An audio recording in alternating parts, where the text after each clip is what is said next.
Hi friends, welcome to just home சமையல். இன்றைக்கி நம்ம வீட்லேயே எப்படி பட்டர் குக்கீஸ் பண்ணுறதுன்னு பார்க்கலாம். ரொம்ப ஈஸி தான் இது. அதுக்கு வந்து ஃபஸ்ட்டு ஒரு 1/2 கப்பு வந்து சுகரை வந்து நல்லா பொடி பண்ணி எடுத்துக்கோங்க. அது கூடயே நீங்கள் பொடி பண்ணும் போதே ஏலக்காய் பவுடரும் போட்டு எடுத்துக்கலாம். நான் தனியாக பவுட்ரு வச்சுருக்கேன், அதனால் நான் ஏலக்காய் பவுட்ரு தனியாக கலந்துக்கிறேன். ஸோ 1/2 கப்பு பவுடர்ட் சுகருக்கு 1/2 கப்பு பட்டர் கலந்துடுங்க. ரெண்டுத்தையும் நல்லா மிக்ஸ் பண்ணிக்கோங்க. நான் முன்னாடியே பவுடர் சுகர் எப்பயுமே வீட்டில் வச்சுருப்பேன், அதனால் அதுக்கு வந்து நார்மலாக கொஞ்சம் லம்ஸ் இருக்கும், கட்டி இருக்கும். ஸோ அதை ஜஸ்ட் இப்படி உடச்சி விட்டுடுங்க. நல்லா ஸ்மூத்தாக ஒரு க்ரீம் மாதிரி வர வரைக்கும் நல்லா மிக்ஸ் பண்ணிக்கோங்க.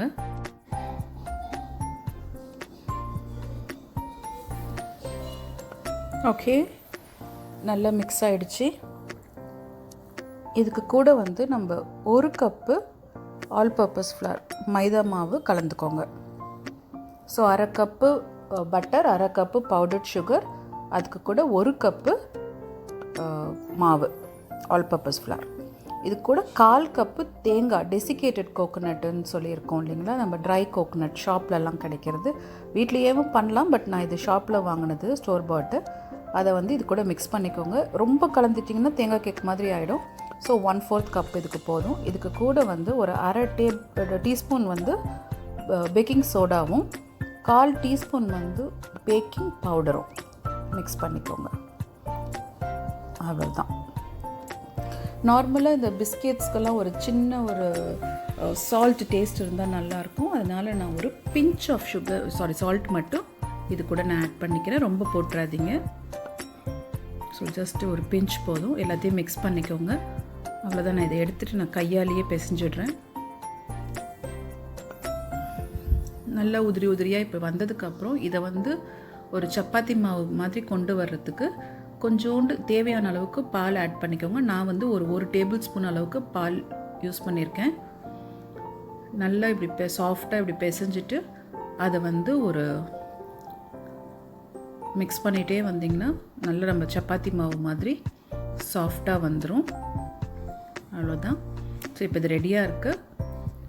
இதை நம்ம பேக் பண்ண போகிற ட்ரேவையும் நான் ரெடி பண்ணிட்டேன்.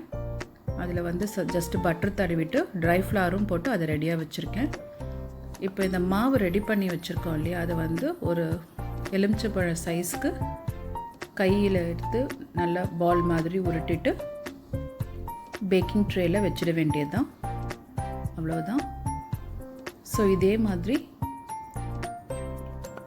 எல்லா பால்ஸுமே ரெடி பண்ணி வச்சிடலாம். இப்போ பார்த்திங்கன்னா எல்லாமே இருக்குது.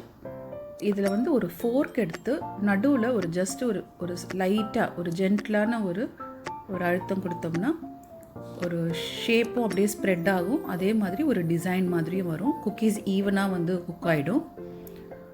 ஸோ அவ்வளவுதான். இதை வச்சு நம்ம பேக் பண்ணி எடுக்க வேண்டியது தான். நான் வந்து 180 டிகிரி சென்டிகிரேட்டில் 20 மினிட்ஸ் இதை நான் பேக் பண்ண போகிறேன். முன்னாடியே நான் அவனை வந்து ப்ரீ ஹீட்டும் பண்ணி வச்சுருக்கேன். பார்த்திங்கன்னா இப்போ வந்து ரெடி ஆகிடுச்சு.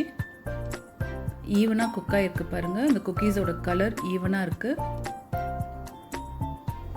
அவ்வளவுதான். ஒரு 15 குக்கீஸ் வரைக்கும் வரும் இந்த ஒரு கப்பில். நான் இந்த சைஸ் எடுத்திங்கன்னா நீங்கள் அதை வந்து ஏர்டைட் கண்டெய்னரில் நீங்கள் போட்டு வச்சுக்கலாம். மேக்ஸிமம் இதுக்கு 1/2 அன் ஹவர் தான் ஆகும். மாவு பிசைகிறதுக்கு ஒரு 10 மினிட்ஸ்னு வச்சுக்கிட்டா கூட ஒரு 20 மினிட்ஸ் பேக்கிங் டைம். ஸோ நமக்கு ஒரு அமேசிங் குக்கீஸ் வீட்லேயே சீக்கிரமாக ரெடி பண்ணிடலாம். ட்ரை பண்ணி பாருங்கள். உங்களுக்கு பிடிச்சிருந்ததுன்னா please like, share and subscribe to just home சமையல். தேங்க்யூ.